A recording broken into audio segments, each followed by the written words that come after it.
नमस्कार दोस्तों, स्वागत है आप सभी का। और आज हम बात करेंगे शानदार टॉपिक, हमारे भारत की संविधान का जो निर्माण चल रहा था। निर्माण की प्रक्रिया में हम संविधान सभा का एक गठन करवा चुके थे, संविधान सभा की बैठक करवा चुके थे कि संविधान सभा की बैठक कैसे हुई, क्या हुआ, ये सारी बातें हम कर रहे थे उसी में।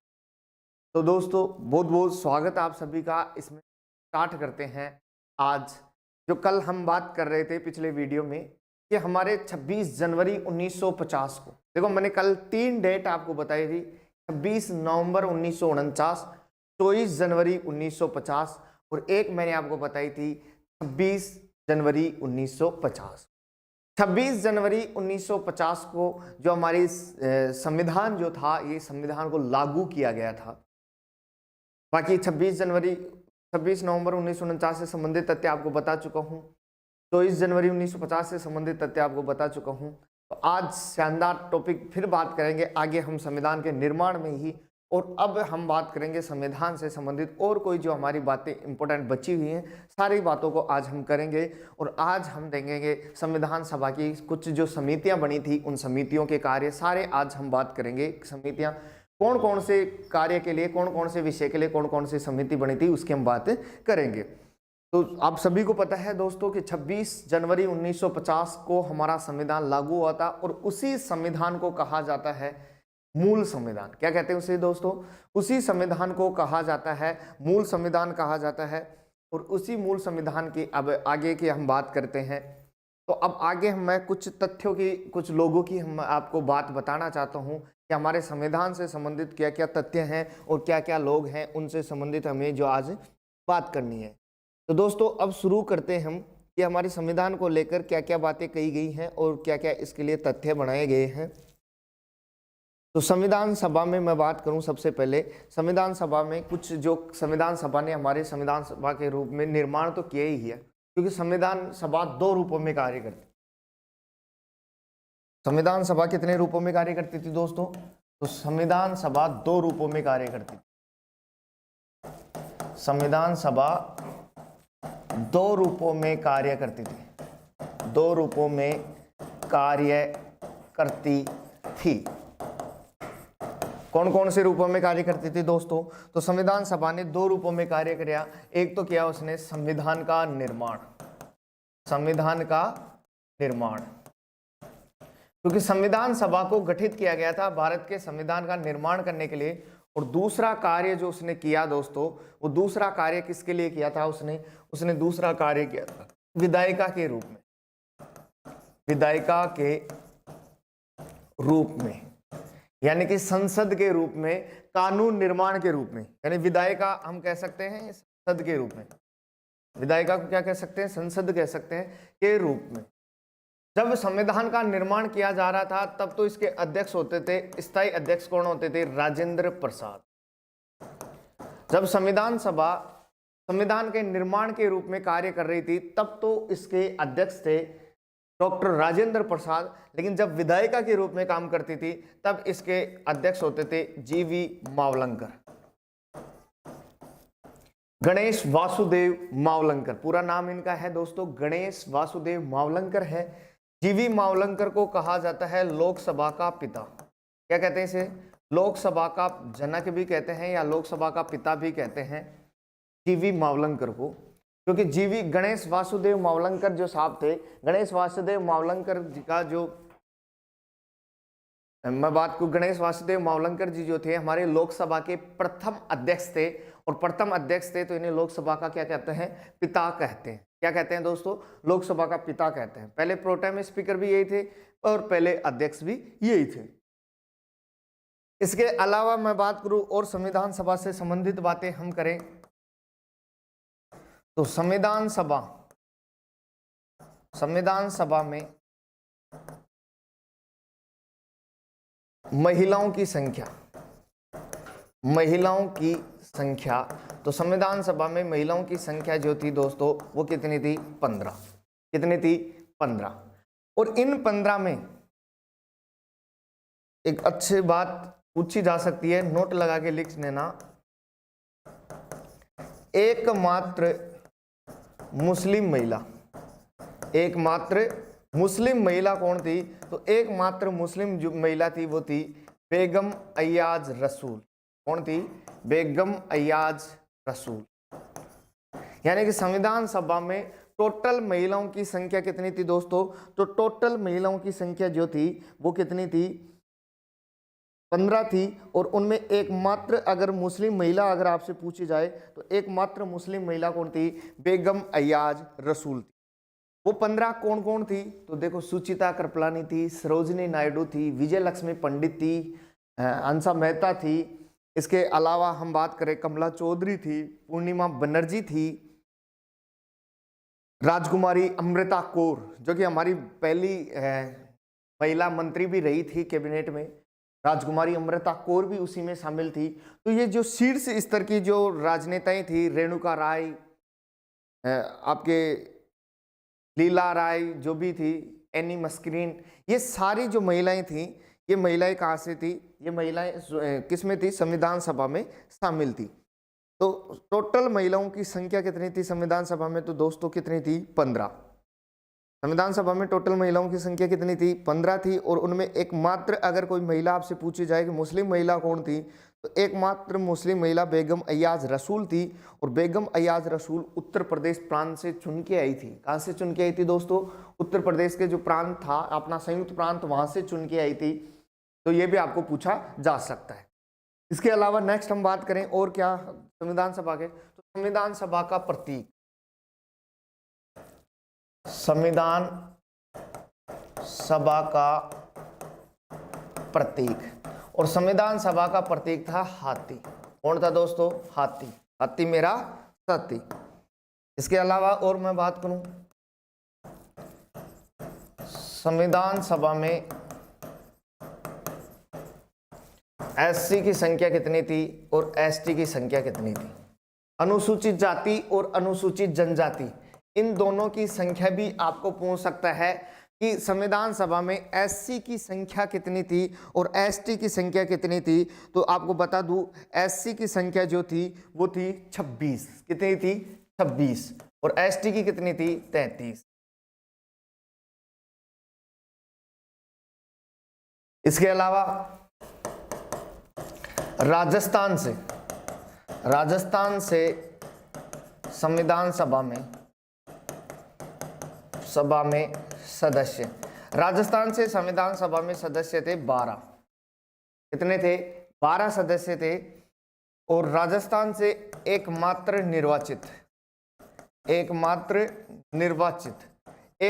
निर्वाचित जो था वो था मुकुट बिहारी लाल भार्गव। मुकुट बिहारी लाल भार्गव जो था ये एकमात्र निर्वाचित था। और ये कहां से था? अजमेर मेरवाड़ा से। कहां से था दोस्तों? अजमेर मेरवाड़ा क्षेत्र से निर्वाचित था। आपको मैंने पहले भी बताया है कि संविधान सभा में देशी रियासतों से सदस्यों को मनोनीत किया गया था और ब्रिटिश प्रांतों से सदस्यों का निर्वाचन किया गया था। राजस्थान में ज्यादातर देशी रियासतें थी। जब आप हिस्ट्री में राजस्थान का एकीकरण ये पढ़ते हो तो वहां पे हम बात करते हैं एकीकरण में, इनमें कि हम काफी संख्या में हम देखते हैं। तो अजमेर में जब आप एकीकरण में पढ़ोगे कि 19 रियासत 3 ठिकाने रही, जो भी थे, एक चीफ कमिश्नरी प्रदेश अपने राजस्थान का, वो कौन सा था? अजमेर मेरवाड़ा। वो कौन सा था? आपके अजमेर मेरवाड़ा था। इसी अजमेर मेरवाड़े में से निर्वाचित सदस्य कौन आए थे? इसी अजमेर मेरवाड़े से निर्वाचित सदस्य जो आए थे वो कौन आए थे दोस्तों? वो आए थे मुकुट बिहारी लाल भार्गव।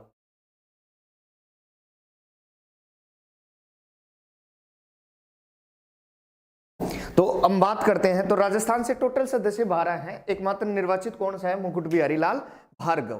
फिर इसके बाद हम नेक्स्ट बात करें तो सबसे ज्यादा सदस्य कहां से आए थे? संयुक्त प्रांत से। सबसे ज्यादा सदस्य अगर कहीं से आए थे तो संयुक्त प्रांत से आए थे। कितने आए थे? 55 सदस्य। सबसे ज्यादा सदस्य कहां से आए? संयुक्त प्रांत से आए। और संयुक्त प्रांत से कितने सदस्य आए थे दोस्तों? संयुक्त प्रांत से आए थे 55 सदस्य। सबसे ज्यादा सदस्य संयुक्त प्रांत। और ये निर्वाचित की बात कर रहा हूं, इसकी बात कर रहा हूं मैं, निर्वाचित की बात कर रहा हूं। और देशी रियासतों से अगर कोई आया था, देशी रियासतों से सबसे ज्यादा देशी रियासतों से सबसे ज्यादा, देशी रियासतों से सबसे ज्यादा आए थे मैसूर से। कहां से आए थे? मैसूर रियासत से। और मैसूर रियासत से कितने आए थे? 7 सदस्य। कितने सदस्य? 7 सदस्य। इसके अलावा नेक्स्ट हम बात करें, हैदराबाद ने अपना एक भी सदस्य नहीं भेजा था, एक भी सदस्य नहीं भेजा था। इसके अलावा महात्मा गांधी व मोहम्मद अली जिन्ना जैसे नेता भी संविधान सभा में शामिल नहीं थे। संविधान सभा में शामिल नहीं थे।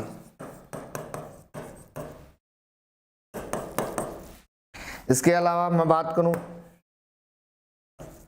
22 जुलाई 1947 को राष्ट्रीय ध्वज का निर्धारण किया गया। किसका निर्धारण किया गया दोस्तों? राष्ट्रीय ध्वज का निर्धारण किया गया। राष्ट्रीय ध्वज के प्रारूप का निर्माण किसने किया था? तो प्रारूप का निर्माण किया था पिंगली वेंकैया ने। किसने किया था? पिंगली वेंकैया ने। क्योंकि राष्ट्रीय ध्वज के नाम आ गए इसलिए मैं आपको बता रहा हूं, राष्ट्रीय ध्वज का निर्धारण किसने किया था? पिंगली वेंकैया ने किया था। और राष्ट्रीय ध्वज गीत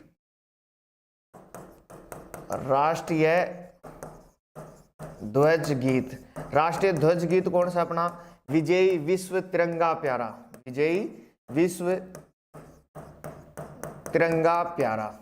विजयी विश्व तिरंगा प्यारा झंडा ऊंचा रहे हमारा, ये है हमारा।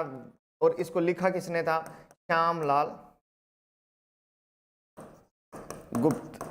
श्यामलाल गुप्त ने इसको लिखा था, ये भी याद रखना।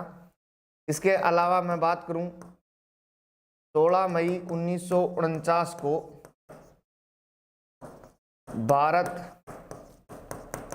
राष्ट्रमंडल देशों में शामिल हुआ। भारत राष्ट्रमंडल देशों में क्या हुआ दोस्तों? भारत राष्ट्रमंडल देशों में शामिल हुआ। कितनी तारीख को हुआ? तो 16 मई 1949 को। ये तथ्य सारे फैक्ट हैं, केवल आपको ये फैक्ट वैसे याद रखने हैं कि 22 जुलाई 1947 को हमारे राष्ट्रीय ध्वज तिरंगे को अपनाया गया था। और इस तिरंगे के प्रारूप का निर्माण अगर किसी ने किया था तो किसने किया था दोस्तों? इसके प्रारूप का निर्माण पिंगली वेंकैया ने किया था। जो हमारा तिरंगा झंडा है इसका प्रारूप की भाई 3:2 में होगा, लंबाई चौड़ाई का अनुपात 3:2 रहेगा। ऊपर केसरिया रंग रहेगा, बीच में सफेद रहेगा, नीचे आपके हरा रंग रहेगा, एक नीली चक्कर रहेगा जिसमें 24 तिलियां होंगी। ये सारी बातें हमें आपको क्या करनी है? याद रखनी है। अब आगे नेक्स्ट बात करूं इसी में आगे, तो आगे बाकी तथ्य और जैसे तथ्य हैं अपने जो बस सीधे तथ्य ही पढ़ने हैं आपको, तो जैसे तथ्य में आपको पढ़ना है। इसके अलावा मैं बात करूं, 14 सितंबर 1949 को हिंदी को राजभाषा का दर्जा दिया गया। हिंदी को कौन सा दर्जा दिया गया? राजभाषा का दर्जा दिया गया। कितनी तारीख को दिया गया? 14 सितंबर को दिया गया। 14 सितंबर को कौन सा दिवस मनाते हैं? राष्ट्रीय हिंदी दिवस मनाया जाता है। कौन सा दिवस मनाया जाता है दोस्तों? राष्ट्रीय हिंदी दिवस मनाया जाता है। नोट लगा के आप लिखना चाहो लिख सकते हो। अंतरराष्ट्रीय हिंदी दिवस। अंतरराष्ट्रीय हिंदी दिवस कब मनाते हैं? अंतरराष्ट्रीय हिंदी दिवस जो मनाया जाता है दोस्तों, ये मनाया जाता है 10 जनवरी को। कब मनाया जाता है? 10 जनवरी। 14 सितंबर 1949 को संविधान सभा ने हिंदी भाषा को राजभाषा का दर्जा दिया गया। हमारी राजभाषा हिंदी है। हमारी लिपि जो है हमारी वो देवनागरी लिपि है। और 14 सितंबर को अपनाया गया था। इसीलिए आज भी दोस्तों 14 सितंबर को कौन सा दिवस मनाया जाता है? राष्ट्रीय हिंदी दिवस मनाया जाता है 14 सितंबर को। आज देखो भारत जैसे देश का दुर्भाग्य देखिए कि इसकी राजभाषा के लिए यहाँ के लोगों को समझाना पड़ता है कि आपको हिंदी बोलनी है, हिंदी अपनानी है, हिंदी हमारी राजभाषा है। जबकि अंग्रेजी के लिए हम कुछ नहीं कहते, ना अंग्रेजी के लिए कोई दिवस मनाते हैं, लेकिन फिर भी लोग अंग्रेजी को क्या करते हैं, कॉपी करते हैं। फिर भी लोग क्या करते हैं, अंग्रेजी को कॉपी करते हैं। तो ये हमारा दुर्भाग्य ही मान लीजिए, क्योंकि अंग्रेजी बोलना हम हमारी शान समझते हैं।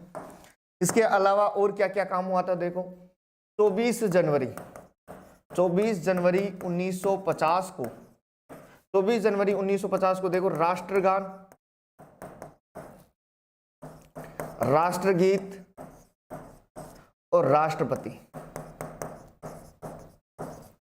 तीनों का निर्धारण हुआ था। राष्ट्रगान कौन सा है, जन गण मन।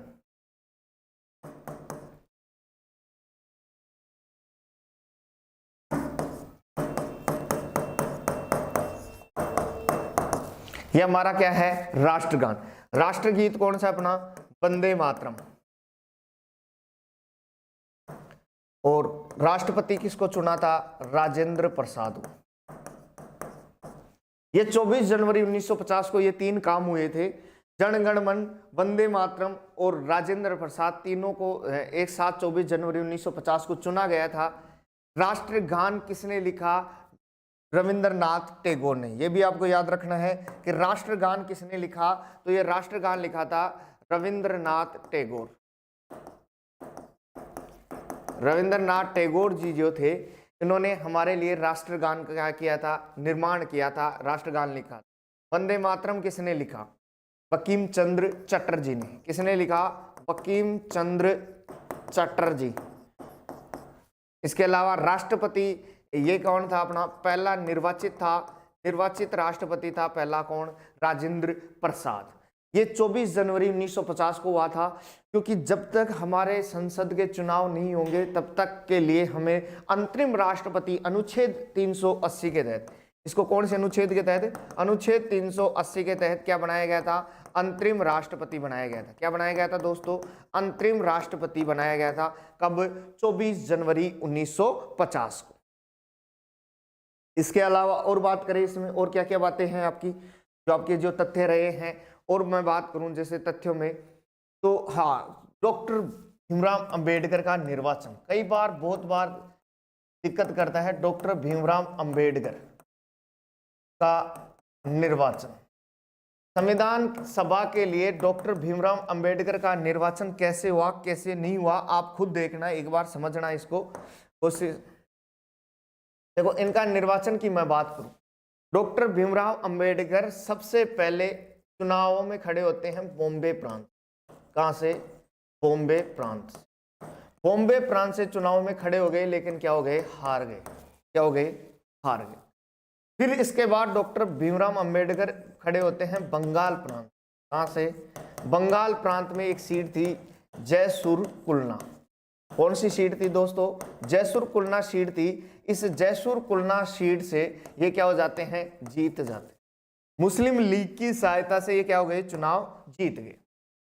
यानी पहली बार ये खड़े हुए तो कहां से खड़े हुए दोस्तों, ये बॉम्बे प्रांत से खड़े हुए, लेकिन चुनाव हार गए। दोबारा ये खड़े होते हैं जयसुर कुलना सीट से, और जयसुर कुलना सीट से जब ये खड़े होते हैं दोस्तों, तो जयसुर कुलना सीट से ये चुनाव जीत जाते हैं।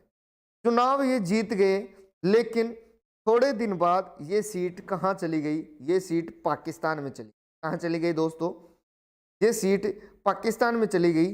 जब ये सीट पाकिस्तान में चली गई तो फिर दिक्कत हो गई, क्योंकि सदस्यों की संख्या बाद में आपको पता है कितनी हो गई थी, 299।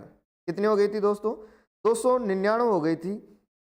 अब बाद में फिर वापस ये दिक्कत हो गई, तो फिर इनका चुनाव जो किया गया, कहाँ से किया गया, ये हमें वापस फिर ध्यान देना है कि इनका चुनाव कहाँ से किया गया था। क्योंकि डॉक्टर भीमराव अंबेडकर का योगदान हम भूल नहीं सकते, क्योंकि इन्हें क्या कहते हैं, डॉक्टर भीमराव अंबेडकर को क्या कहते हैं, संविधान का निर्माता। संविधान का निर्माता कहते हैं, आधुनिक भारत का मनु कहते हैं, आधुनिक भारत का मनु कहा जाता है। इसके अलावा इन्हें कहते हैं संविधान का जनक व जननी। संविधान का जनक व जननी किसने कहा था इन्हें, केवी राव ने कहा था। केवी राव ने कहा था। एक सदस्य थे केवी राव, उन्होंने कहा था कि डॉक्टर भीमराव अंबेडकर बाबा साहब जो है ये हमारे संविधान के जनक व जननी है। हाँ, निर्वाचन की हम इधर बात कर रहे थे। जयसुर कुलना सीट से ये जीत गए, लेकिन ये सीट कहां चली गई? पाकिस्तान में, वर्तमान बांग्लादेश में। 16 दिसंबर, याद करो, 16 दिसंबर 1971 बांग्लादेश का जन्म हुआ, तो वर्तमान बांग्लादेश में उस समय पूर्वी पाकिस्तान के नाम से था, वहां पे ये सीट चली गई। तो फिर डॉक्टर भीमराव अंबेडकर की फिर वापस क्या पड़ी? जरूरत पड़ी। डॉक्टर भीमराव अंबेडकर की वापस जरूरत पड़ी। कैसे जरूरत पड़ी? देखो, डॉक्टर राजेंद्र प्रसाद जो थे, राजेंद्र प्रसाद ने बॉम्बे प्रांत के जो पीएम थे, बॉम्बे प्रांत के पीएम थे बीजी खेर। इस बीजी खेर से बात की, इन्होंने बात की बीजी खेर से कि आप क्या करो, यहाँ पे आपके प्रांत से एक सीट खाली कराओ, क्योंकि बिना डॉक्टर भीमराव अंबेडकर के हम इस संविधान की कल्पना भी नहीं कर सकते, सोच भी नहीं सकते कि हम उनके बिना। तो फिर क्या किया गया कि एक सीट खाली करवाई जाए, और एक सीट खाली कब हो? एक सीट खाली तब हो जब यहां से किसी न किसी सदस्य को अपना इस्तीफा देना पड़े। अब सदस्य को इस्तीफा दे, तो इस बीजी खेर के कहने पर एक सदस्य थे M.R. जैकर। M.R. जैकर ने क्या दिया? इस्तीफा दे दिया। M.R. जैकर ने इस्तीफा दिया, और डॉक्टर भीमराव अंबेडकर जो थे वो वापस दोबारा कहां से चुन के आए, यानी इनका निर्वाचन वापस कहां से हुआ? बॉम्बे प्रांत से हुआ, और बॉम्बे प्रांत से इस बार क्या हो गए? जीत गए। तो आपको दोस्तों क्या करना है, ये याद रखना, डॉक्टर भीमराव अंबेडकर जैसे नेताओं को भी हार का सामना करना पड़ा था, इसलिए कभी भी हार से घबराना नहीं चाहिए। तो बॉम्बे प्रांत से क्या हो गया इनका? तो बॉम्बे प्रांत से वापस इनका क्या हो जाता है? निर्वाचन। अब एग्जाम में तुम्हें क्वेश्चन पूछ ले, एग्जामिनर अगर क्वेश्चन पूछ ले, मान ले कि डॉक्टर भीमराव अंबेडकर का निर्वाचन हुआ था, और आपके एग्जाम में ये क्वेश्चन आ जाए कि डॉक्टर भीमराव अंबेडकर का निर्वाचन कहां से हुआ था, तो आपको करना क्या है दोस्तों? बॉम्बे प्रांत। क्या करना है? बॉम्बे प्रांत। अगर मान लो ऑप्शन में बॉम्बे नहीं है, केवल बंगाल है, तो बंगाल करके आ जाना, कोई दिक्कत नहीं है उस स्थिति में। लेकिन अगर बॉम्बे है तो बॉम्बे ही करना है, दोनों है तो भी बॉम्बे करना है, अगर बॉम्बे नहीं है तो ही बंगाल करना, वरना बॉम्बे ही करना है बस। और तुम समझदार हो इतने, बाकी तो तुम्हें क्या समझाना। और तो ये इनके निर्वाचन की बात हो गई, तो निर्वाचन भी याद रख लेना। अब जब मैं संविधान पढ़ाता हूं तो मैं दो लोगों के बारे में जरूर बताता हूं। मैं तो दो सदस्य और थे जिनके बारे में आपको हर बात पता होनी चाहिए थी, और वो होनी ही चाहिए थी। इस संविधान को अपने हाथों से किसने लिखा? क्योंकि हमारे संविधान निर्माता ये चाहते थे कि भारत के संविधान को क्या किया जाए? हस्तलिखित किया जाए, हाथों से लिखा जाना चाहिए। अब हम संविधान का निर्माता तो कहते हैं डॉक्टर भीमराव अंबेडकर को कहते हैं, लेकिन इस संविधान को अपने हाथों से किसने लिखा था? तो हमारे संविधान सभा के कुछ सदस्य चाहते थे कि इस संविधान को अपने हाथों से लिखना चाहिए।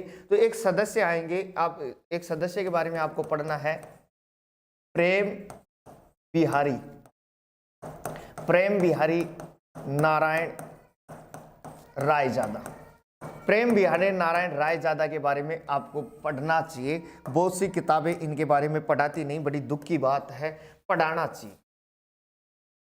प्रेम बिहारी नारायण रायजादा जो हैं दोस्तों, प्रेम बिहारी नारायण रायजादा के बारे में हम बात करें तो प्रेम बिहारी नारायण रायजादा आपके जो संविधान सभा, जो संविधान आपका है आज भी, उस संविधान की प्रतिलिपि को अपने हाथों से लिखा था।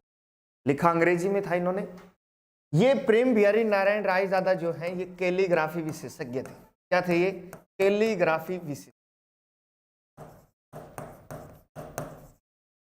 कैलीग्राफी एक डिजाइन होती है अक्षरों को सुंदर तरीके से लिखने की।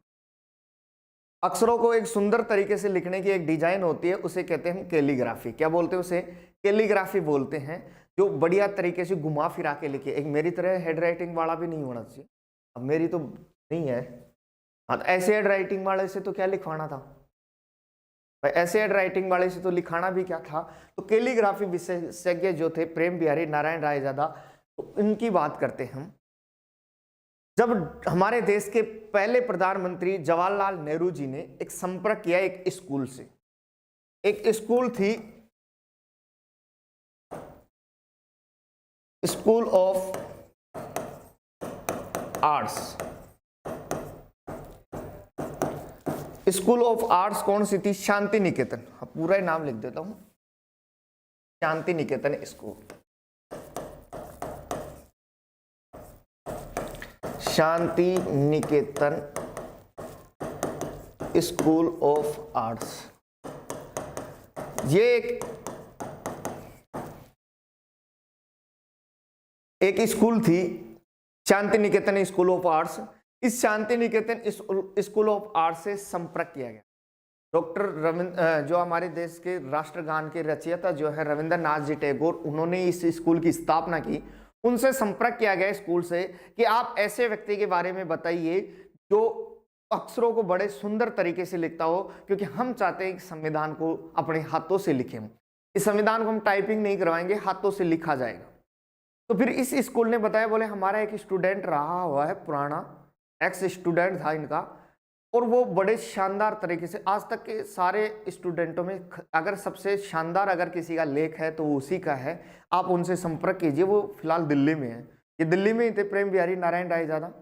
जब इनसे प्रेम बिहारी नारायण रायजादा से संपर्क किया गया कि हम चाहते हैं कि भारत के संविधान को आप लिखें, तो आप बताइए फीस कितनी लेंगे।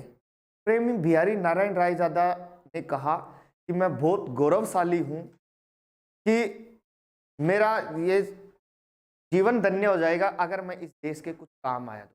अगर आप मेरे हाथों से संविधान को लिखवा रहे हो, ये मेरे लिए बहुत बड़ी बात है।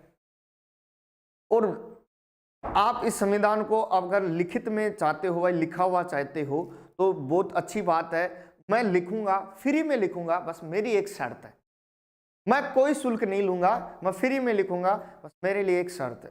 तो कितनी बड़ी बात है, 6 महीने तक आदमी किसी को फ्री में कोई काम कर रहा है, किसी के लिए क्या, अपने देश के लिए। आजकल वाले बच्चों को बोलते हैं फ्री में, तो कुछ नहीं करें, वरना आपका एक अधिकार भी है। जब अधिकार पढ़ाऊंगा मैं, अनुच्छेद 23 में लिखा हुआ भी है, मौलिक कर्तव्य में भी लिखा हुआ है कि देश सेवा के लिए कार्य करेंगे। लेकिन इन्होंने फ्री में हमारे संविधान को 6 महीने तक लिखा था।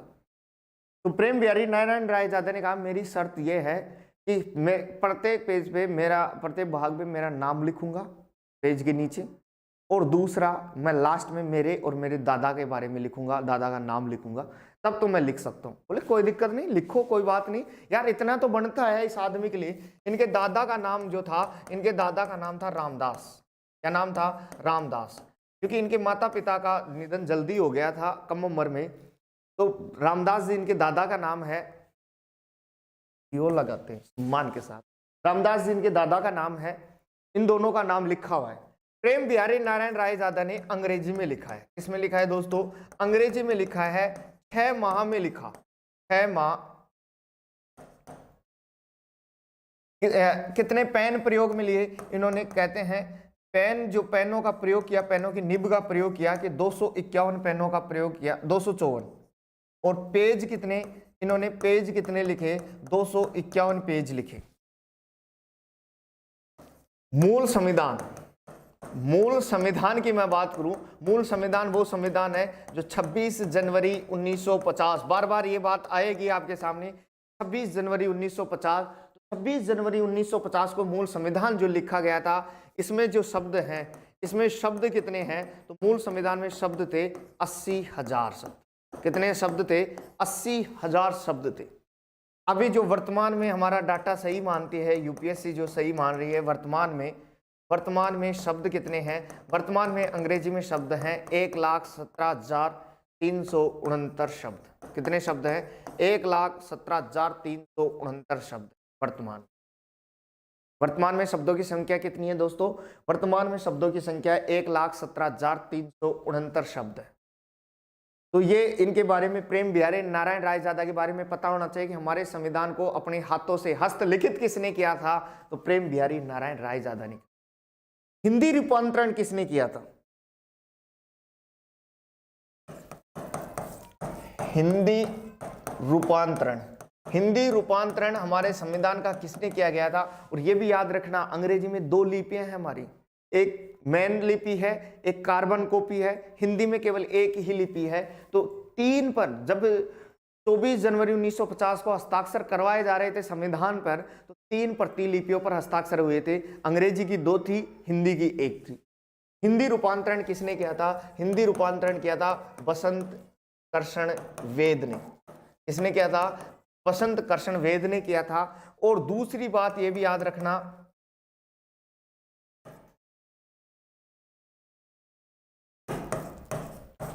नंदलाल बोस व राम मनोहर सिन्हा ने संविधान के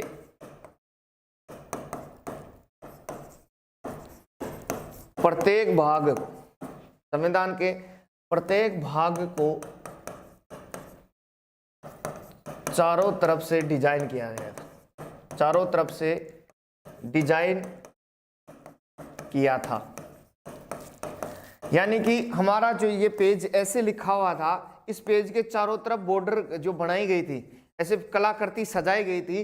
तो कलाकृतियों से सजाने वाला कौन था? तो कलाकृतियों से सजाने वाले थे नंदलाल बोस और राम मनोहर सिन्हा।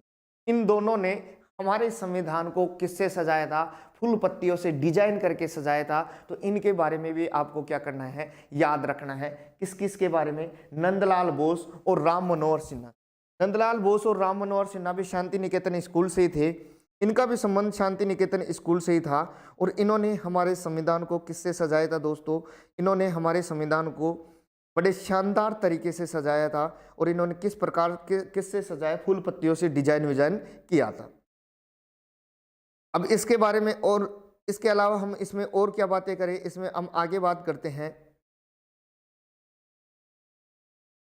हाँ, एक बात और याद रखना आप कि राष्ट्रगीत गाने वाली पहली महिला कौन थी? सुचिता कृपलानी। ये भी याद रखना, राष्ट्रगीत गाने वाली प्रथम महिला सुचिता कृपलानी। और यह भी याद रखना, सुचेता कृपलानी भारत की पहली महिला मुख्यमंत्री है।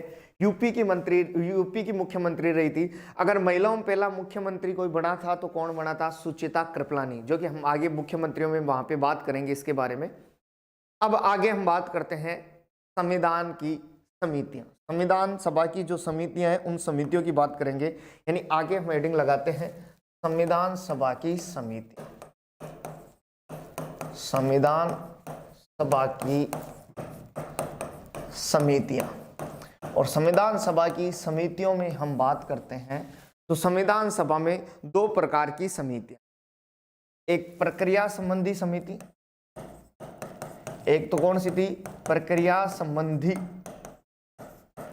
समिति, और एक थी विषय संबंधी समिति। विषय संबंधी समिति। तो संविधान सभा में 2 प्रकार की समितियां थी, एक प्रक्रिया संबंधी समिति और एक विषय संबंधी समिति। क्योंकि संविधान की समितियों को हम 2 भागों में विभाजित करते हैं और 2 भागों में विभाजित करते हैं। हालांकि हमें सारी समितियां नहीं पढ़नी है, कुछ ही समितियों के बारे में हमें पढ़ना है। तो कुछ ही समितियों में हम सबसे पहले बात करते हैं एक समिति की जो सबसे महत्वपूर्ण समिति है। सबसे पहले हम उसकी बात करेंगे, प्रारूप समिति, या उसी समिति को कहते हैं मसौदा समिति, या उसी समिति को कहते हैं पांडुलेखन समिति, या उसी समिति को कहते हैं ड्राफ्टिंग कमेटी। अंग्रेजी में क्या बोलेंगे? Drafting committee. सबसे पहले एक समिति की बात करते हैं, प्रारूप समिति, मसौदा समिति या पांडुलेखन समिति। इस समिति के बारे में हम बात करें दोस्तों, तो इस समिति का कार्य क्या था? तो इस समिति का कार्य था तैयार प्रारूप की जांच करना। तैयार प्रारूप की जांच करना। नाम से ऐसे लगता है प्रारूप समिति प्रारूप बनाया होगा, नहीं, प्रारूप समिति ने प्रारूप का निर्माण नहीं किया था। प्रारूप का निर्माण किसने किया था? प्रारूप का निर्माण करने वाला, निर्माणकर्ता जो है, प्रारूप का निर्माणकर्ता कौन है? तो निर्माणकर्ता है जो आपके दे रखा है वो है B.N. राव। B.N. राव जो थे, बेनेगल नरसिंह राव, बेनेगल नरसिंह राव को कहा जाता है संविधान का वास्तुकार। क्या कहते हैं? संविधान का वास्तुकार कहते हैं। और B.N. राव ने हमारे प्रारूप को तैयार किया। B.N. राव द्वारा तैयार किए गए प्रारूप की जांच करने के लिए, यानी कि अक्टूबर 1947 में B.N. राव ने हमारा प्रारूप तैयार किया था। और इस प्रारूप में B.N. राव ने जो प्रारूप तैयार किया था उसमें 243 तो अनुच्छेद थे। कितने अनुच्छेद थे? 243 अनुच्छेद और 13 अनुसूचियां थी। इसी प्रारूप की जांच करने के लिए प्रारूप निर्माणकर्ता कौन है? B.N. राव है। और इसने जो तैयार किया था उसमें 243 अनुच्छेद। B.N. राव ने कब तैयार किया था? तो इसने अक्टूबर 1947 में तैयार किया था। उसमें कितने थे? उसमें आपके 243 अनुच्छेद और 13 अनुसूचियां थी। इन प्रारूप की जांच करने के लिए कौन सी समिति गठित की गई? प्रारूप समिति गठित की। कौन सी समिति गठित की गई दोस्तों? प्रारूप समिति गठित की गई। कब इसका गठन किया गया, कब नहीं किया गया, इसकी बात करते हैं। कितने सदस्य थे, क्योंकि ये सबसे ज्यादा इंपॉर्टेंट है यह समिति, इसलिए हमें इसकी ज्यादा बात करनी है। किसकी? प्रारूप समिति की। इस प्रारूप समिति की मैं आगे बात करूं तो सबसे पहले हम बात करते हैं गठन। इस प्रारूप समिति का गठन हुआ था 29 अगस्त 1947 को। सदस्य कितने थे? सदस्यों की संख्या थी 7। वो 7 कौन कौन थे? वो 7 कौन कौन थे ये आपको याद रखने हैं। पहला लिखता हूं मैं, डॉक्टर भीमराव अंबेडकर। डॉक्टर भीमराव अंबेडकर जी जो हैं इस समिति के क्या हैं? अध्यक्ष है। प्रारूप समिति सेकंड ग्रेड में भी पूछा गया है कि मसौदा समिति के अध्यक्ष कौन है? डॉक्टर भीमराव अंबेडकर। हो सकता है लिख के दे दे पांडुलेखन समिति के अध्यक्ष कौन है, तो भी डॉक्टर भीमराव अंबेडकर। हो सकता है लिख के दे दे कि प्रारूप समिति के अध्यक्ष कौन है, तो भी भीमराव अंबेडकर। दूसरा के.एम. मुंशी। के.एम. मुंशी जो हैं वो एकमात्र कांग्रेसी, यानी कि एक तो होता है कांग्रेस के बैनर के नीचे जीत के आने वाला, और एक शुरुआत से ही कांग्रेसी रहा हो। तो एकमात्र अगर कोई कांग्रेसी है तो वो कौन है? के.एम. मुंशी। तीसरा अल्लादी कृष्ण स्वामी अय्यर। एन गोपाल स्वामी अयंगर।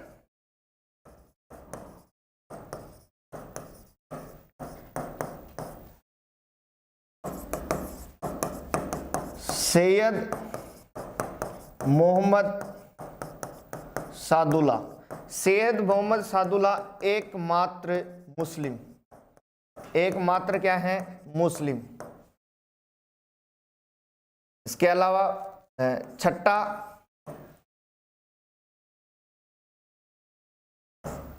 टी कृष्णामाचारी।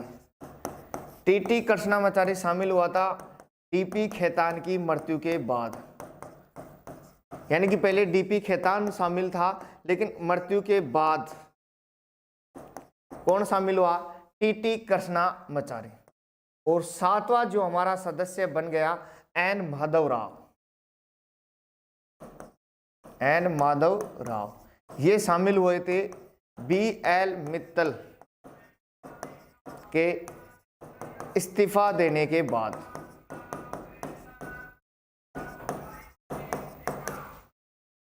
यह आपके 7 जो सदस्य हैं ये आपको याद रखना है। कौन कौन हैं? डॉक्टर भीमराव अंबेडकर इसके अध्यक्ष हैं। के.एम. मुंशी एकमात्र कांग्रेसी हैं। अल्लादी कृष्ण स्वामी अय्यर, एन गोपाल स्वामी अयंगर, सैयद मोहम्मद सादुल्ला एकमात्र मुस्लिम है। टी कृष्णामाचारी शामिल हुए थे डी.पी. खेतान की जब मृत्यु हो गई थी 1948 में, तब शामिल हुए थे।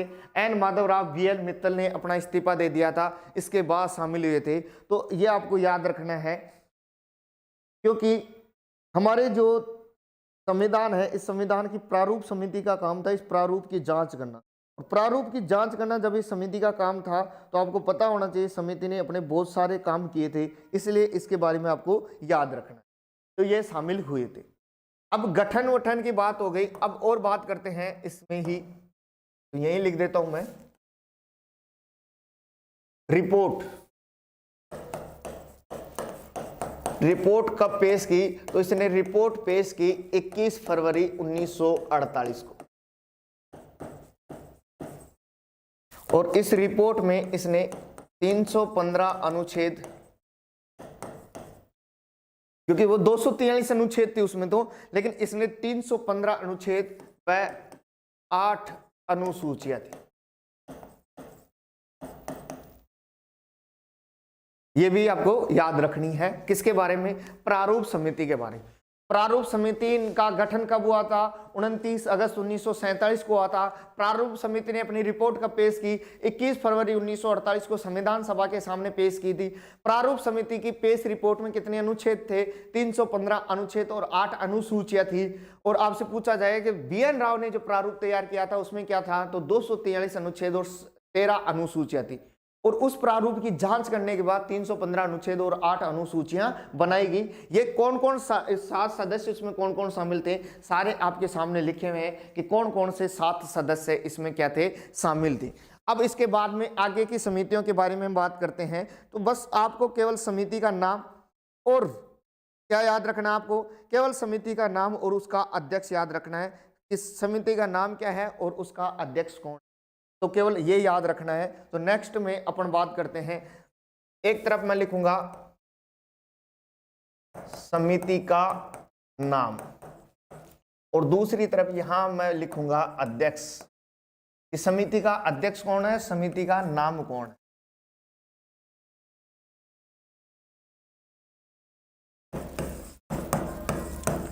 संघ संविधान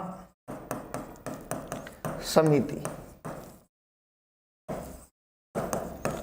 संघ शक्ति समिति, राज्यों से वार्ता समिति, और इन तीनों का अध्यक्ष था, कौन था? जवाहरलाल नेहरू।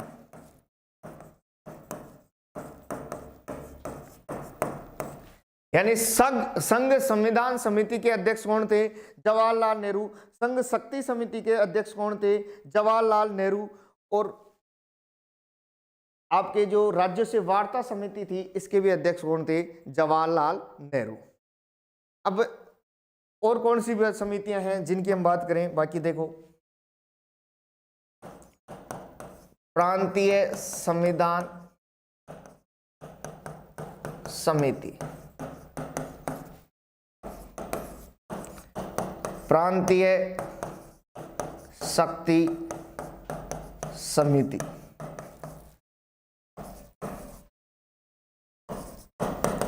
मौलिक अधिकार एवं अल्पसंख्यक समिति। इन तीनों का दे रखा है दोस्तों। इन तीनों का कौन था? सरदार वल्लभ भाई पटेल।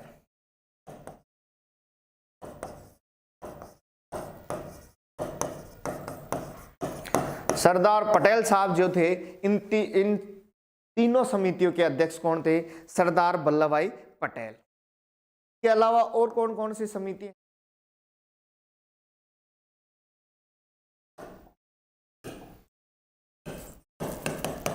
मौलिक अधिकार उप समिति, कितने नंबर? 6 नंबर, यानी 7वें नंबर पे। मौलिक अधिकार उप समिति एक है अल्पसंख्यक उप समिति। तो मौलिक अधिकार उप समिति क्या तो था? KB कृपलानी। क्योंकि दोनों के लिए उप समिति और बनाई गई थी। अल्पसंख्यक उप समिति का था HC मुखर्जी।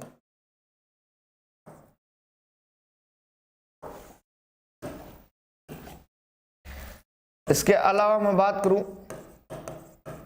तदर्थ झंडा समिति। देखो झंडा समिति और एक थी तदर्थ झंडा समिति। तो तदर्थ झंडा समिति और देसी रियासतों के लिए वार्ता व समझौता समिति जो थी,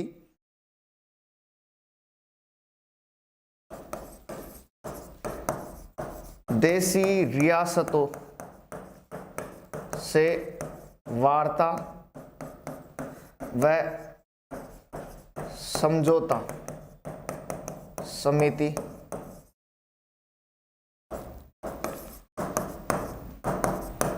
संचालन समिति, संचालन एवं प्रक्रिया समिति।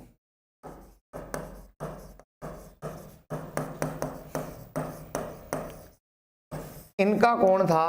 तो इनका था तीनों का दोस्तों राजेंद्र प्रसाद। डॉक्टर राजेंद्र प्रसाद थे, वो इन तीनों समितियों के थे।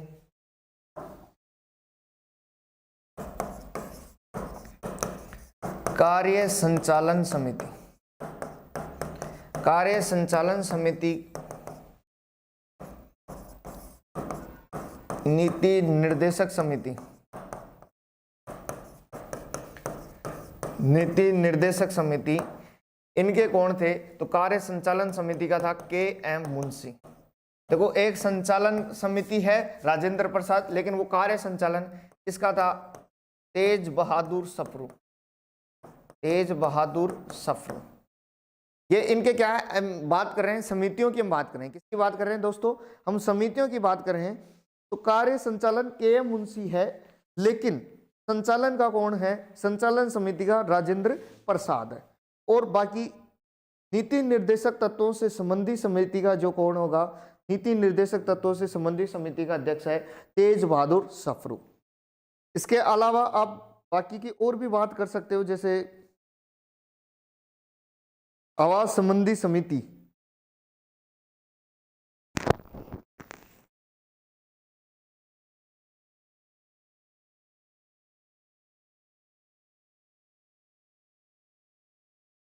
आवास संबंधी समिति की भी बात कर सकते हो। पट्टाभी सीता रमैया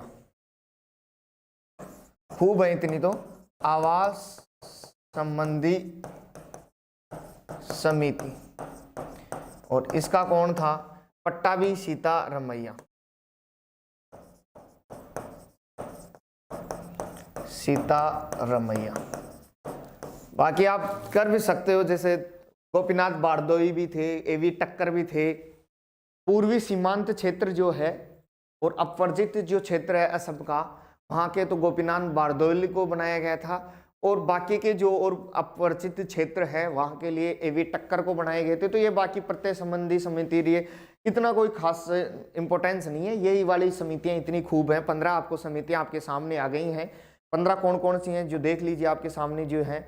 एक पहली प्रारूप समिति थी, जिसका अध्यक्ष आपको पता है डॉक्टर भीमराव अम्बेडकर है। संघ संविधान समिति, संघ शक्ति समिति, राज्य वार्ता समिति, जवाहरलाल नेहरू, प्रांतीय संविधान समिति, प्रांतीय शक्ति समिति, मौलिक अधिकार एवं अल्पसंख्यक समिति, सरदार वल्लभ भाई पटेल हैं। इसके अलावा नेक्स्ट आपको दिख रहा होगा मौलिक अधिकार संबंधी समिति, उप समिति जेबी कृपलानी है।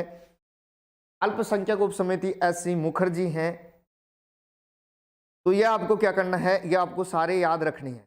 ये क्या करने हैं? सारे आपको क्या करने हैं दोस्तों? आपको याद रखने हैं। और इसके अलावा हम बात करें तो संचालन प्रक्रिया संबंधी राजेंद्र प्रसाद है। देसी रियासतों से वार्ता समझौता समिति भी राजेंद्र प्रसाद है। झंडा समिति राजेंद्र प्रसाद है। कार्य संचालन के मुंशी है। संचालन और कार्य संचालन दोनों में अंतर है। दोनों में क्या है? अंतर है। नीति निर्देशक तत्व समिति जो आपके दे रखी है वो कौन है? तेज बहादुर सप्रू है। आवास संबंधी समिति पट्टाभी सीता रमैया है। तो ये आपको क्या करना है दोस्तों? इनके बारे में आपको थोड़ा सा क्या करना है? याद रखना है। इनके बारे में थोड़ा सा क्या करना है? आपको याद रखना है। अब बात करते हैं संविधान सभा की आलोचना। संविधान सभा की आलोचना किस किस ने क्या क्या की गई है वो जल्दी से हम बात कर लेते हैं। संविधान सभा की आलोचना, और संविधान सभा की आलोचना में हम बात करते हैं दोस्तों संविधान सभा की किस किस ने क्या क्या आलोचना की है। सबसे पहले हम बात करते हैं ऑस्टिन की। ऑस्टिन ने क्या कहा, सबसे पहले ऑस्टिन की हम बात करते हैं। ऑस्टिन ने क्या कहा है संविधान सभा को लेकर,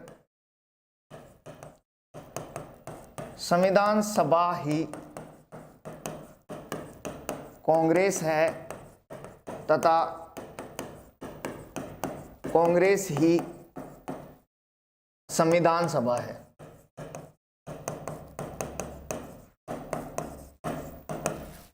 इसके अलावा बात करें लॉर्ड साइमन। लॉर्ड साइमन ने क्या कहा है, लॉर्ड साइमन ने कहा है, देखो दोस्तों, लॉर्ड साइमन ने हमारी संविधान सभा को लेकर क्या कहा है, संविधान सभा हिंदुओं की संस्था है। चर्चिल ने क्या कहा है, विंस्टन चर्चिल ने हमारे संविधान सभा की आलोचना करते हुए क्या कहा है, उसने कहा है संविधान सभा एक जाति की संस्था है, एक जाति की क्या है, संस्था है। इसके अलावा मैं बात करूं जेनिंग्स। जेनिंग्स ने हमारे संविधान को क्या बताया, जेनिंग्स ने हमारे संविधान को कहा भारत का संविधान उदार का थैला व वकीलों का स्वर्ग है, वकीलों का स्वर्ग है। ये संविधान की क्या की गई है, कुछ आलोचनाएं की गई हैं। हालांकि संविधान निर्माता खुद भी आलोचना करता है, डॉक्टर भीमराव अंबेडकर ही कहते हैं कि हमें इस संविधान की कोई आवश्यकता नहीं थी, हम 1935 के 12 शासन अधिनियम से भी काम चला सकते थे, बाद में धीरे धीरे हम उसमें संशोधन कर सकते थे, और संशोधन तो अभी भी है। अरे हमारे इतना बड़ा संविधान लिखने के बावजूद हम 105 संविधान संशोधन कर चुके हैं अब तक, तो संविधान तो अभी भी हो रहे हैं, संशोधन तो अभी भी हो रहे हैं हमारे। तो उन्होंने कहा था कोई जरूरत नहीं थी, 1935 से काम चलाया जा सकता था, कोई जरूरत नहीं थी इतने 64 लाख रुपए खर्च करने की। उस टाइम के 64 लाख आज कितने करोड़ों रुपए बनते हैं। तो ये हमारे कुछ आलोचना करता भी हैं जिन्होंने हमारे संविधान की आलोचना की। तो मिलते हैं दोस्तों नेक्स्ट क्लास में, और अगली क्लास में अगले टॉपिक की बात करेंगे। यहाँ आपका संविधान का निर्माण हुआ कंप्लीट, बात करेंगे अब संविधान में हमारे क्या क्या दे रखा है, यानी कि अनुसूचियां, प्रस्तावना, इनके बारे में हम बात करेंगे। तो मिलते हैं दोस्तों नेक्स्ट क्लास में, तब तक के लिए बहुत बहुत धन्यवाद।